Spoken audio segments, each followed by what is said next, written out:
Hiccups are basically just your diaphragm being dramatic for no reason. It's the internal soap opera. It happens when your diaphragm suddenly contracts without permission. It's like a muscle sneeze. Then your vocal cords scream, "We're closing," and slam shut. That's the high cue here. It's a total glitch in the system.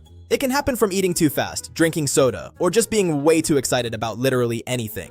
Your breathing muscle just decides to have a mini spasm for a few seconds. It's completely unnecessary. Most hiccups stop on their own once your body finally decides to reset the rhythm and act like an adult. Hiccups, annoying, harmless, and completely unnecessary. Hit follow for more medical science that's actually fun.